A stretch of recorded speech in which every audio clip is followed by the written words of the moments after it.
Welcome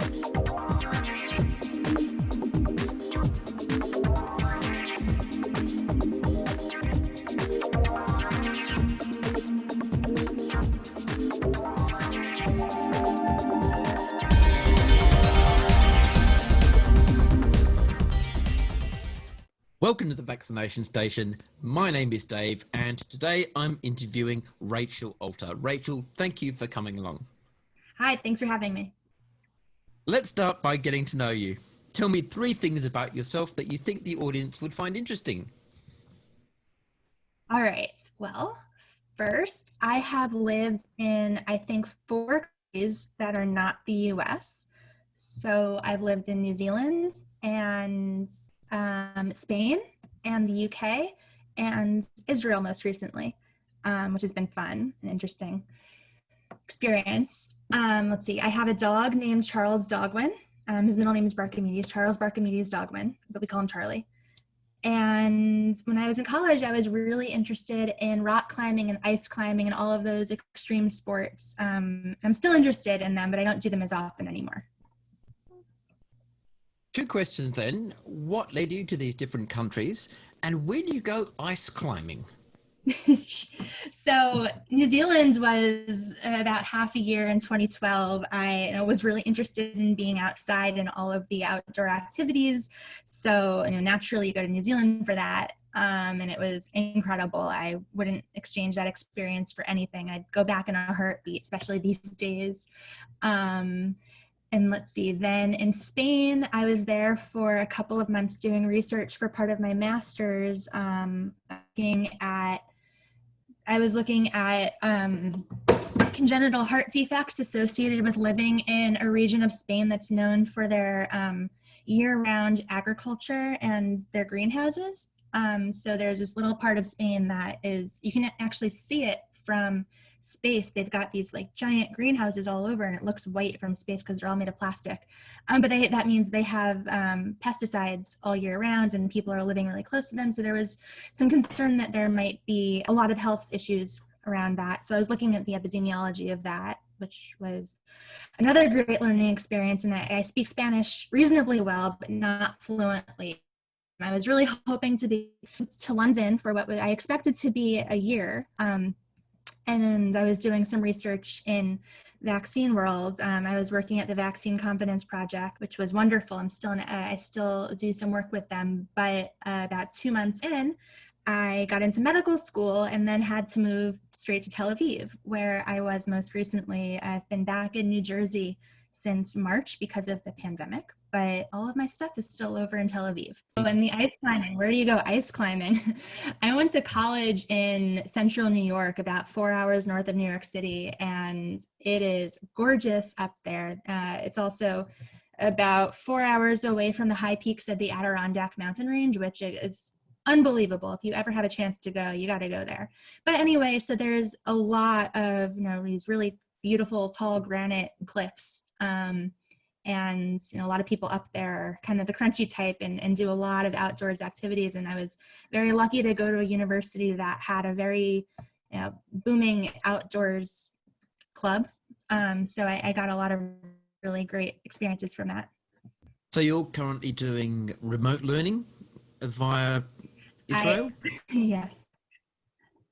Yeah, so I have this joke that I'm literally learning medicine from my parents' basement. I was, I guess literally until more recently. I've now kind of migrated upstairs to my bedroom, but our internet connection's not so great in the basement.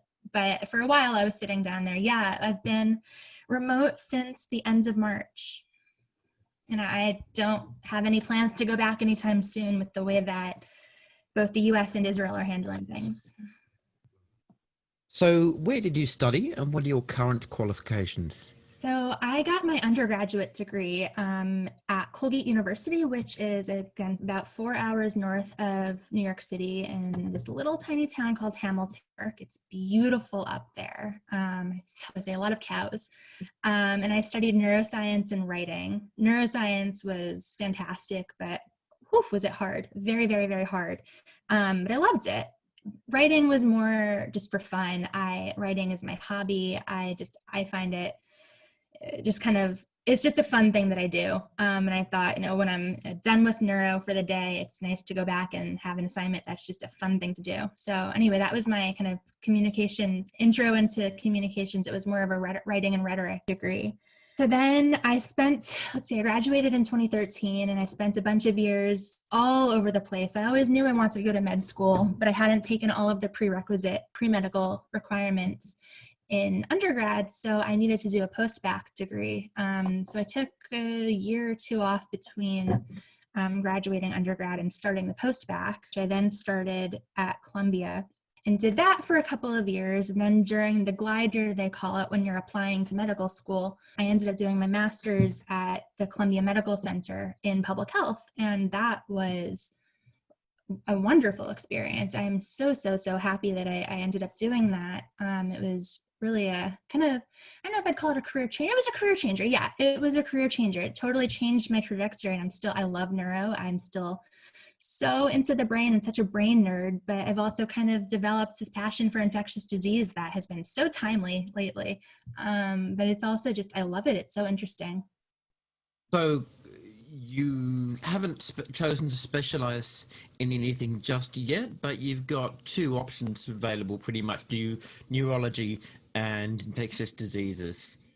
Yeah, so I am just starting my second year of medicine now. So I have a little time before I need to decide what my residency will be, my specialty. But I have some thoughts. I do go back and forth between neurology. I spent a number of years working with a neurosurgeon, and I love neurosurgery. So I go back and forth between those. But I also love infectious disease. I think that it's fascinating. I'm good at it. I really like it. Then I also think that my personality fits really well with emergency medicine. For a year, or summer months, or whatever it is, I would love to do NSF, or Doctors Without Borders, wherever that ends up being. For a while, I thought maybe I'd work on polio eradication, although with the news that polio has now been eliminated from another country, it's looking like my options are not places my family really wants me to go. So maybe not that one, but I'd really love to work on Ebola, or maybe with refugees. So I'm interested in keeping my options open, but I have a lot of interests. Okay, so how did you first become interested in medicine as a career? I'm not supposed to say this, but since I'm already in medical school, I can. It started when you can't see it now, but when I was 12, and I saw the show House for the first time. Yeah. And actually my entire bedroom door, teenage girls will have movie stars over their beds and all of these, hot actors, whatever. My whole bedroom door, I kid you not, is just pictures of House. But so, I was 12 or so, and I saw that show, and I thought it was just fascinating. I loved the biology. I loved the puzzle.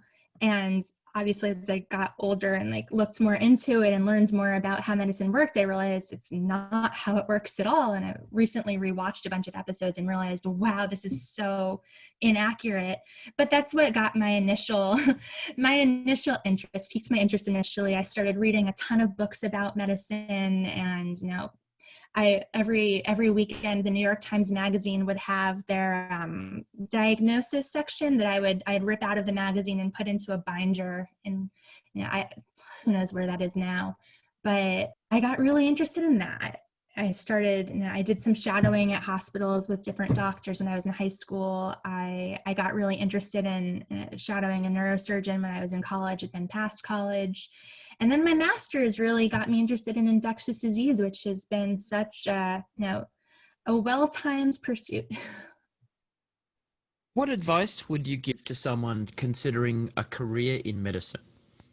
A couple of things. One thing I've been really, really vocal about to people who ask me lately is, I beg you, do not go straight from undergrad to med school. Please, please, please take at least a year, if not 2 or 3 or 4 years, for a couple of reasons. One, I think that being a little bit older in medical school gives you more more maturity that I think is really important when dealing with patients and when learning about a lot of these diseases. I think that it makes you a more interesting applicant, but also classmate and just person.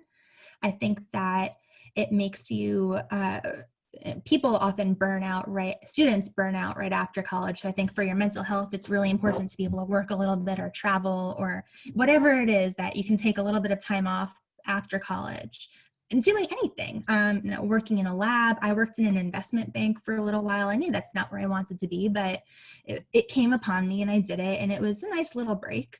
I think also being able to work after college gives you a really different appreciation for the different types of people. Like we talk about, growing up in the bubble. There was, for my university, it was the Colgate bubble, where I had there was a very specific type of person who went to my university and who I grew up with. And after I got out, I really hadn't seen haven't spent a lot of time with people who are different from me. And I think that going straight to medical school kind of extends that bubble past to a point where you don't want to be in that bubble. Like, I wanted to be around people who were different from me, who had lived in different places, whose politics were different, whose backgrounds were different, whatever. And I think that just makes you a more well-rounded, more interesting person, and better for your patients and for your colleagues and yourself overall. So that's something I really encourage people. I also think it's really important to be passionate about something. And if you are interested in something, follow it, and see where it takes you, because it can take you in so many different routes. And it doesn't have to be medicine. It can be research, it can be communication, it can be whatever it is. If you're going to medicine, no, it's hard. It's really, really, really hard. And if your passion's not there, I don't think it's worth it. So you have to know this is what you want. On the subject of research, do you have any current research ongoing? And if so, what is it? I'm an affiliate researcher with the Vaccine Confidence Project in London. I'm a full-time student, so I don't really have time to be part of a full-time project right now. But as part of the Vaccine Confidence Project, I do track a lot of vocal anti-vaccine activists online on social media, and I will call attention to things that I see, rumors that I see starting, or trends that I think are going to become big. Or, if something happens in politics that I see and I say, oh my God, they're going to latch on to this, tell the people at the Vaccine Confidence Project to keep an eye on this and to track it so that we know if it becomes a big problem that needs to be addressed. So I do a lot of that right now. I guess we'll talk about this later, but I work with the March for Science, and our current project right now is to be getting as many people as possible out voting. I'm voting for science. So I do a lot of, cheerleading, go vote, get your vote out, get your ballot. I actually just sent my ballot out today. But I do a lot of that, and a lot of policy pushing as well, where I write op-eds and I encourage people to communicate with their legislators to push for pro-science policy. So, how did you get into science communication? So my undergrad I had that degree in writing and rhetoric. It was something I was always really, really interested in and loved doing. And writing was always something that I've been good at. I think that I really enjoyed making difficult concepts accessible to more people. So when I was doing my master's, I kind of gravitated towards classes that were, on the policy end, infectious disease. I was kind of split between infectious disease and policy. And I got really interested in talking to anti-vaxxers at one point. I was kind of just experimenting, playing around with some of the online forums to see what kind of conversations would come up. And I didn't really have any goals in mind, but I thought, this could be fun. So it became a game of how long can I engage with these people before they block me, which a lot of us know happens quite frequently. And I started developing these strategies for having conversations with people that would last longer and longer and longer, and reach more people so that more of the audience could see what I was doing. And maybe if I got blocked, at least it would have reached somebody. So I got really involved that way. Eventually, it became like a thing I was doing all the time. And I happened to be in a class, infectious disease epidemiology class at the time, and we had a guest speaker, like the communications director for the school, come and talk to us. And I mentioned that I was doing this thing with anti-vaxxers, and he wanted me to write up a story about what I was doing. So I did, through our school's blog. And from there, I kind of just, people started reaching out. I got a lot more involved in the community itself, the pro-vaccine, pro-science medical community, the infectious disease people. I call it Vaccine World. And at one point I wrote an article for the New York Daily News and wanted March for Science. I know has a big voice and has a big following, and I wanted them to post the article so that more people could see it. And the person who runs March for Science was actually somebody who worked at Columbia when I was there. So we were able to get in touch, and I became part of that team. And it's been a really great tool for teaching people about infectious disease and vaccination, and how to talk to people who might be hesitant about vaccines or whatever. I've been given this amazing platform that I'm trying to take advantage of while I can. So now that social media has become the major battleground for the vaccination issue, how has social media affected the way you communicate your knowledge and ideas? It's kind of shifted, and I will tell you, if Facebook disappeared yesterday, I would not be so sad. The only reason I really keep Facebook at this point is for vaccine conversations, and because at this point a lot of my network is through Facebook. Like a lot of my colleagues are I connect with them through Facebook.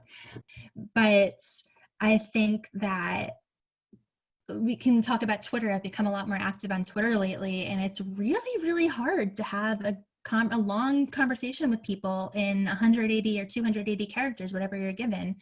I think it's a lot, and we all know it's all just sound bites. And that, I think, can be really misleading and really dangerous. And I think that this pandemic has shown us the real problem with allowing sound bites to dictate policy. I think that because these platforms allow more the democratization of science, where everybody has a voice and you don't actually have to be an expert and you can lie about your credentials. As we've seen, a lot of people, a lot of prominent voices in the community will exaggerate their credentials, or will say that they're experts in areas that they're not, but they have followings, and it's really hard to express good science through Twitter.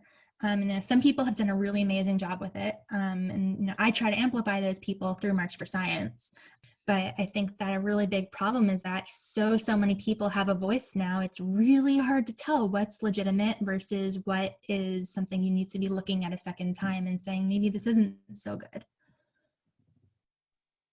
Yeah, the soundbite problem is a really difficult issue because, as I found when I created the vaccination station, the difficult thing is you sometimes have to communicate reasonably complex ideas within a very short time frame or word allocation, and that's why I started creating infographics.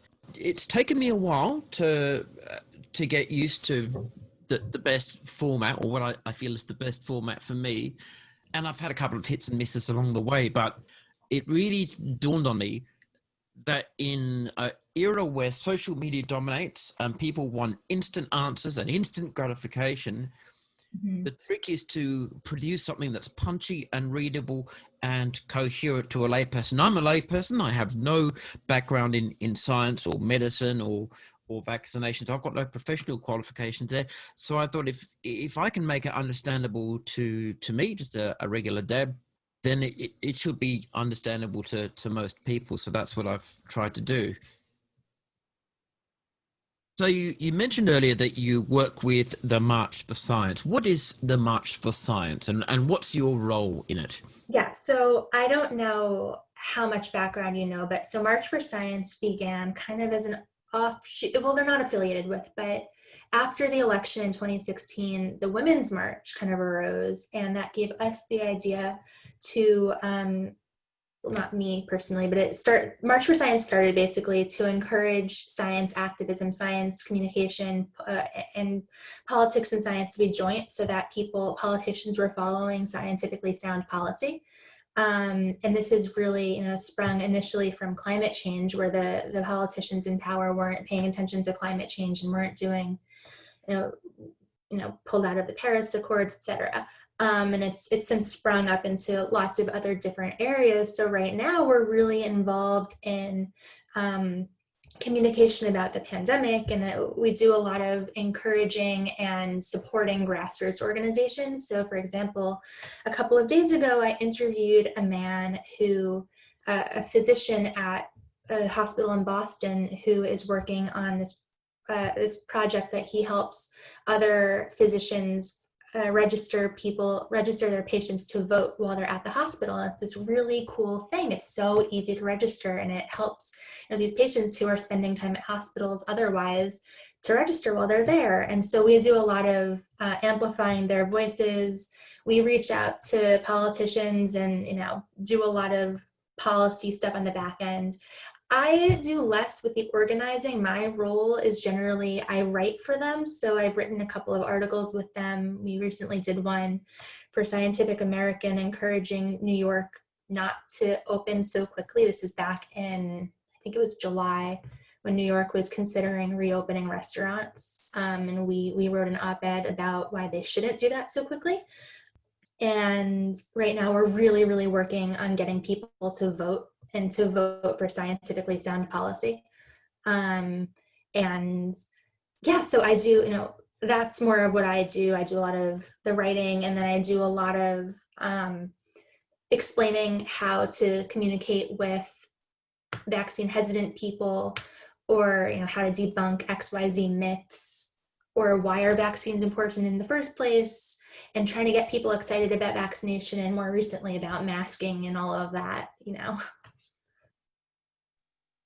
So you mentioned also earlier that you are affiliated with the Vaccine Confidence Project. Can you give me some more information about that for the audience? Yeah, so they are a project run by Heidi Larson. She's an anthropologist who they're based at University, what's it called, at UCL, University College London, and check me on that. But they're based in London, and they have stations. They have communication and do projects all over the world where they track confidence levels and myths and rumors as they grow in different countries. And then they really look at the trends of what it is that is decreasing people's confidence in vaccination in different countries. So they recently, 2 years ago or so, put out this really giant research project looking at worldwide confidence rates as part of a larger project. But it was really insightful, and they had information about, I want to say 158 countries or something like that. So anyway, I don't currently have a project with them because I'm a full-time student, but I do a lot of work with them where I'll interview for, a lot of the time they'll send me to reporters who are trying to learn more about what they do, or learn more about vaccine hesitancy, or I direct them in areas. I'm kind of like their US person, so I see things happening in politics, and we have so much happening in the White House right now that really runs contrary to vaccine confidence. So I'll see something that's happening, and I'll say, hey, heads up, this is something we should be tracking and we should be following because it's going to be big. And that's really what I do right now with them. Last year, you were interviewed for a Student Voices article at Columbia University's Mailman School of Public Health. And in that interview, you discussed your experience with online anti-vax propaganda. Mm-hmm. What prompted you to engage with the anti-vax community in this way? And what advice would you give to pro-vaxxers who want to reach out? Oh, that was early in my forays into vaccine world. And I started out more as just, how long can I engage these people before they boot me out? I stumbled into a particular anti-vax page on Facebook at one point where I saw somebody denying that vaccination helped eradicate smallpox. And I happened to, at that very moment, be reading a book about smallpox eradication. So I started a conversation with this person, and I cited my sources, and I said, oh, well, what you're saying isn't necessarily accurate. Look, here is, the data. This is exactly, this person who wrote the book that I'm reading actually worked on the eradication effort, and this is what actually happened. And I thought it was going pretty well. And then I found myself blocked. I was banned from the site, couldn't get back on. And so I started playing around and saying, okay, well, how long can I stay in these groups before I get banned? And I got myself kicked out of a lot of groups, and it was a lot of trial and error. And I realized, early on, that calling people names and saying you're a bad parent, I didn't do that anyway. But and I'm careful of my image online, but a lot of people will say things like, you're a bad parent, you must want your child to die, whatever. And that's not a kind of conversation anybody wants to continue. So I was playing around trying to figure out what are the best strategies for making my point while not being kicked out. And it got to the point where I found a couple of groups that worked really well with my personal strategies. I joined a particular discussion group that I would ask a lot of questions about, kind of trying to get people to think about their biases and think about what is it exactly that you're afraid of, or say, have you ever considered that this might be the case? And asking them just to think about their views rather than telling them facts, because a lot of the time people aren't accessible to facts that are being thrown at them, and they might dig their heels in deeper depending on where their initial information came from. A lot of the time people just don't like to be told you're wrong, and it takes a lot of time and a lot of patience to get through to these people. But over time, if you start questioning their most basic beliefs, you can kind of get to the point where they start to explore other truths, we'll say, the truth, the real science. On social media, as we're both aware, the predominant message from anti-vaxxers tends to be the shocking anecdote. Mm-hmm. That's the front line of defense for the anti-vax position. The shocking anecdote about the child who went and had vaccines, often an totally unrealistic number of vaccines at a completely unrealistic age. My month-old child had 9 vaccines, and she used to play the piano, and 2 weeks after that she forgot how to play the piano, and now she's not a genius anymore. There's a kind of thing that crops up, and for whatever reason they tend to have a very powerfully persuasive effect on people, predominantly parents, obviously, because everyone's concerned about their child and their welfare, and mothers especially, because from what I've been able to gather, mothers make up a substantial percentage, probably the majority of the anti-vax contingent. So out of an abundance of caution, they are very careful about what procedures they allow their child to be subjected to, and they are often very concerned about the possible ramifications of these procedures. And as a result, these anecdotes tend to be disproportionately persuasive with a disproportionate number of people. And anti-vaxxers say that these stories should be accepted at face value, because no parent would lie about this sort of situation, especially not such a serious situation involving their children. Now, that's clearly an argument from emotion, which is a standard logical fallacy. But does it have some merit, or is there at least some kind of, a grain of truth to it? Would parents really make up lies about their children, especially if those lies were so easily debunked? So I think there are a couple of things that we need to talk about. First is believe mothers, which is something that they say, believe all mothers. Another thing is then your your standard anti-vaccine profiteer who is doing this strictly to make money.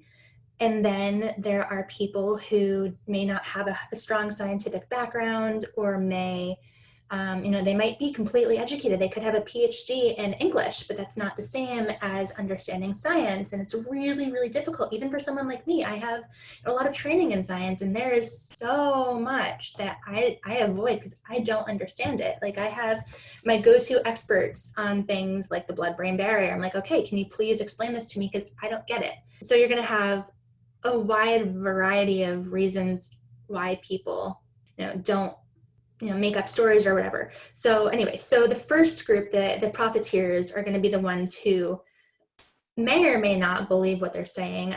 I don't know. Maybe they do, maybe they don't.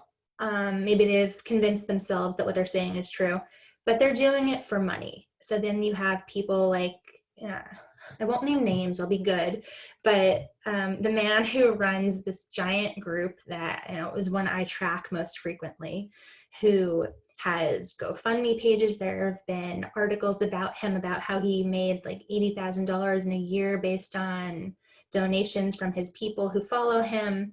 And he spends it on personal things. I mean, he is a grifter through and through. And it's, I've seen him post things like, sometimes I lie. He literally writes, I will lie to get blah, blah, blah. I have the screenshot somewhere. I use it on occasion to make a point.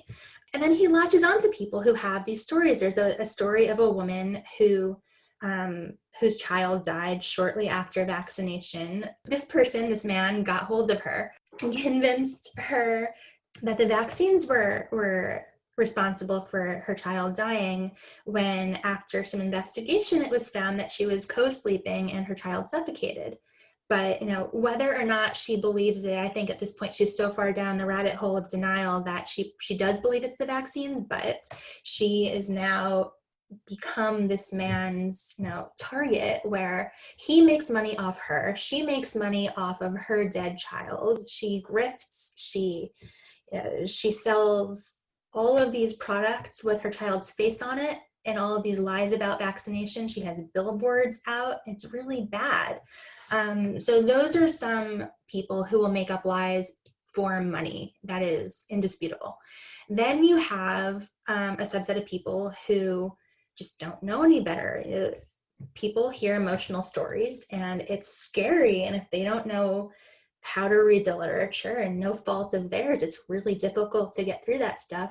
They might take the precautionary principle and say, it's not worth it to me. Look, we don't have a huge prevalence of measles in my home state, so why would I take a chance with a vaccine that might cause autism? And first of all, vaccines don't cause autism, we know that. But the reason why there's no prevalence, or there's a low prevalence of measles, is because of vaccination. As we say, vaccines are a victim of their own success. So, their risk assessment is not always accurate, and they think that they're doing what's best for their child, when in reality they are putting their child at risk, and don't realize that sometimes there are outbreaks, and if enough people don't vaccinate, you're going to have more and more and more outbreaks. And this is really a tragedy of the commons situation, where everybody thinks, oh, I'm just one person who's not going to do it. But that becomes a whole community of people who don't do it, which then becomes your tragedy. I can relate very strongly to what you've said here, because it's consistent with my experience debating anti-vaxxers online. They love to present the false dichotomy. Either it's true or she's lying. Right. And you wouldn't accuse her of lying, would you? I mean, after all, she's got no reason to lie. So you've got to accept that what she is saying is true. Now, there's obviously another option there that's being deliberately excluded. That is, she might be mistaken, yep. Honestly, genuinely mistaken about what's happened to her child. The average parent is not medically trained, does not understand the interrelationships between vaccines and human bioprocesses, and does not have a grounding in epidemiology or this kind of thing. So it is entirely possible for a parent to be just naturally, honestly, genuinely mistaken about what's happened to their child. Of course, they don't want to explore that option because you can use it as a crowbar to pry open their entire argument and demonstrate just how weak the foundations are. But they don't want you also to do that because it allows them to maintain the emotional rhetoric that you are basically accusing this parent of lying about what happened to their child. That is a terrible thing. You are a terrible person for doing it. Therefore, I don't have to speak to you anymore. And your arguments are not legitimate. I think two things I want to talk about, one I forgot to bring up before. Yes, so the believe all mothers argument. So you'll see a lot of people, mostly mothers, some fathers, but mostly mothers, saying, why would I lie? I saw this happen. So what I like to tell people is absolutely believe the parents when they say that something is not right with their child. You know your kid best. You know when they're acting funny, or when their mood is different, or when something is physically different about them. I get that. You know that better than anybody. However, you're also not trained in the medical science behind this. So what you think might be a vaccine injury, quote unquote, is actually a really serious medical problem that needs to be addressed, and you might be missing it. And I think that happens most of the time. That's, even if you take the bed sharing situation that I talked about before, this kid suffocated because she was sharing a bed with her mother, and whatever happened. This mother is pushing the vaccine injury story, and now she's getting other parents to not vaccinate, on top of encouraging other people to bed share with their kid, which is, the American Academy of Pediatrics, or whatever, I'm not a pediatrician, but has found this extremely dangerous. And so a lot of the time they're missing these things. It could be a genetic anomaly. It could be a congenital heart defect. It could be any number of, it could be a metabolic condition you're missing because you're waving it off as a vaccine injury. And that puts your kid at significant more risk and could be really dangerous. So I've always said, work with the parents, understand that they know best when their child is acting off, but they're not the people who should be making that diagnosis. I Yes, I totally agree with that. In fact, one of the infographics I made says something might be wrong. You won't always know what it is. Parental intuition has its merits, but it's still no substitute for a professional diagnosis. And there I want to address the I'm the parent, I know best about my child. That really only goes so far. As you said, a parent will know when something is slightly off or different, or the child really has departed from the normal little rhythms and cycles that you become accustomed to as a parent. But it doesn't mean you know what's wrong. And that's, of course, where professional expertise is required. Also, too, a lot of new parents actually don't have any experience with a child before because it's their first child. And if their child is only, say, a few weeks old or a few months old, that is a very limited range of experience to have with a newborn. And you are not going to be fully in tune with a child until you have a bit more experience with it. And it also depends on how well you've been paying attention and how you've been rearing the child, how much time you spend with the child. And I know as a parent, the mood swings of a child, the cycles of a child, feeding and sleeping, they can all vary considerably with an infant. In the first 6 months, you will have times when the child cries incessantly and is inconsolable no matter what you do, and it's just a thing that happens. It is very tempting for a new parent to say, I must blame an external factor or some kind of environmental factor that's causing this. I need to get to the bottom of it. And of course, vaccines are a common scapegoat because the timing of vaccines often coincides with some of these changes. And when people don't stop to consider that correlation is not causation, they can lead to some alarming and incorrect conclusions. Exactly. Yeah, I think you're spot on. I think a lot of people don't realize that correlation doesn't equal causation, but it seems like such a perfect match that they don't think about it in any other way. Like, oh, my child stopped talking a day after they got the MMR, but they don't realize that, a lot of developmental disabilities or disorders end up really manifesting at the same exact Mm. as somebody would get the MMR, and it's completely coincidental. But because the vaccine is not an everyday part of life, it's not something that you do on a day-to-day basis, it stands out as something that's totally, this must be it, because this is the difference that happened today. To summarize what we've discussed, then we've got a variety of factors here. Firstly, most of the time, it can be safe to say that the parent is simply honestly mistaken about blaming a vaccine for whatever is going on with their child. Secondly, it may be that whatever is going on with their child is not actually a problem. It's just, one of those funny little quirks that happen, like a child screaming and crying for a long time and being very difficult to settle over a few days. That is very common for a newborn. Then there are also the parents who do end up lying about what is going on with their child and what has happened and why. And that's a far more complex issue. We do know that it happens. It's been established multiple times that it's happened. You've got this example that you've raised. I'm familiar with the case you're referring to.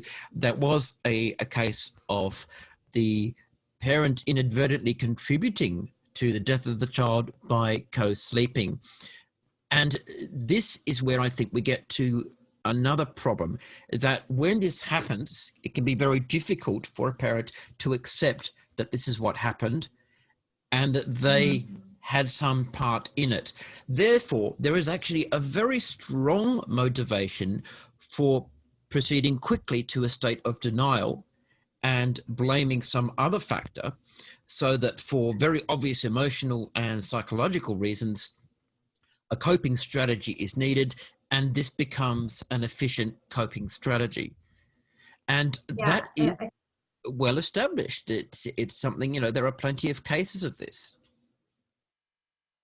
yeah, and I think it's somewhat less common than someone just making a mistake, but I've seen it happen a number of times, and I think that it's something we should be aware of. There are going to be people who, for whatever reason, they need something to blame because they're not, whatever actually happened, whether it was genetics and they feel bad that it's their personal genetics that contributed to this, or something like the bed sharing situation, which was completely avoidable, or whatever it is, they need a scapegoat. And it's sad. Unfortunately, this is, it ends up hurting other people.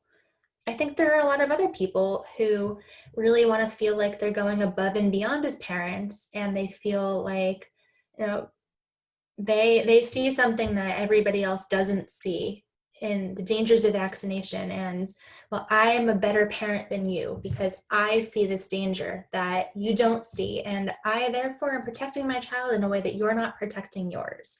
And I think a lot of people really latch on to that feeling of being special and being above and beyond, where, we really need to be making it clear that you are being the best parent you can be by following the standard of care, which is to vaccinate.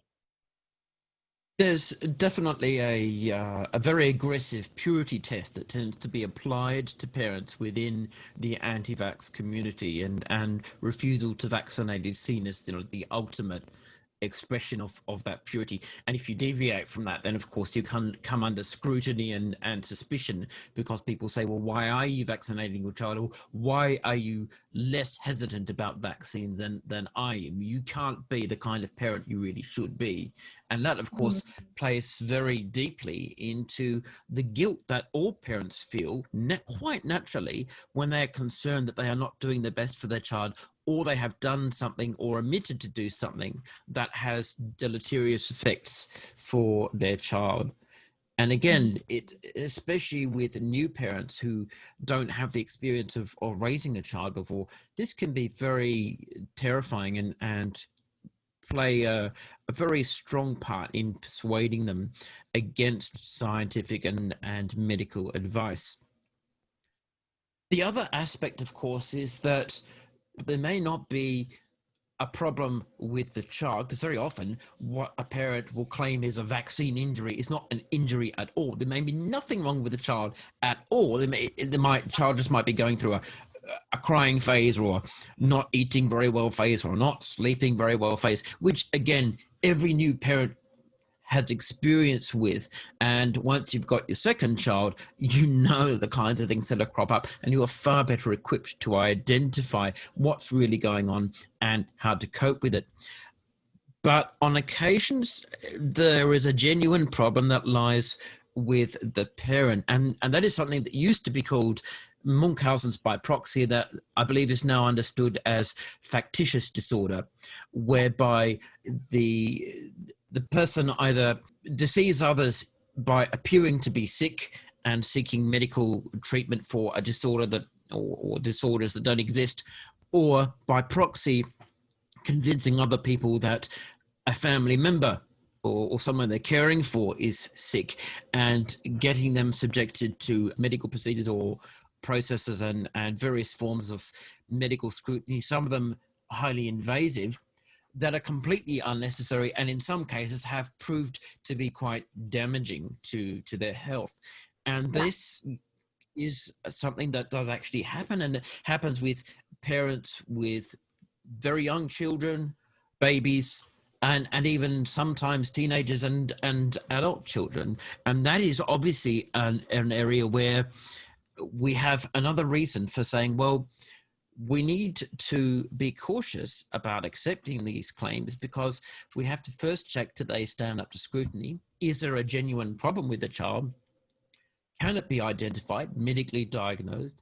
Does it fit into what we know about science and medicine and the way the human body works? If it doesn't pass any of those tests, then we need to look a little deeper. And that does mean we have to start exercising skepticism about what is being claimed. And that is perfectly reasonable, because that is the physician's job. The physician's job is to get to the bottom of the issue, determine what it is, and the best way to treat it. And this brings me to Bob Sears, who's quite notorious as saying, oh, I'm pro-vaccine and my kids are vaccinated and I'm vaccinated. But he obviously recites all the standard anti-vax tropes. He is the go-to doctor for anti-vaxxers. He tells them what they want to hear, and he's got various little rhetorical tricks for dancing on the knife edge and saying one thing while actually doing another. And one thing Bob Sears has come out with is, well, because he was under investigation recently and he was placed on probation because he was handing out unwarranted vaccine exemptions. And in his defense, one of the things he said was, I just listen to my patients and I believe what they tell me.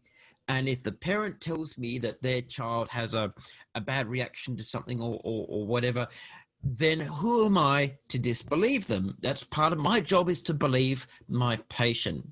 Now, I'm not a medical professional.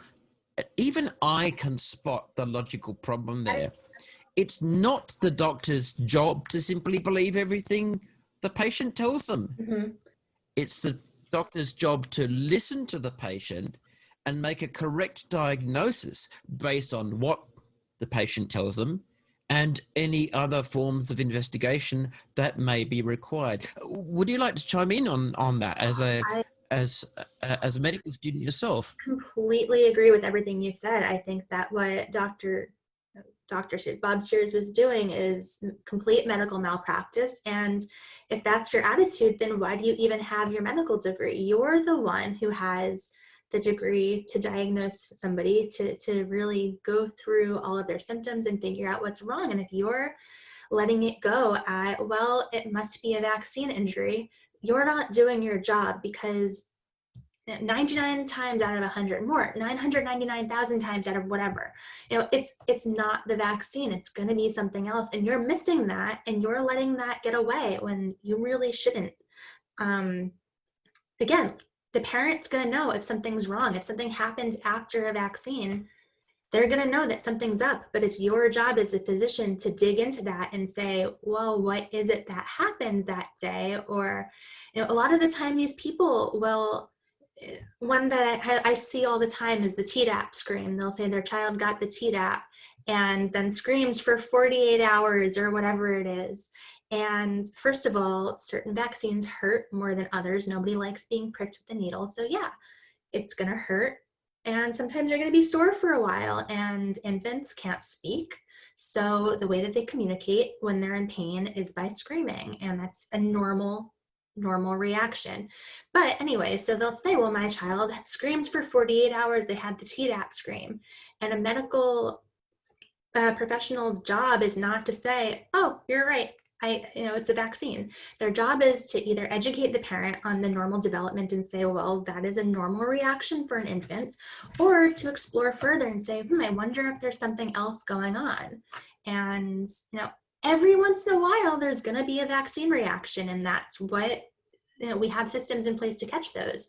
And that is a real thing. These things do happen on occasion, but it's so, so rare compared to what people actually think it might be. Yeah, it's frustrating.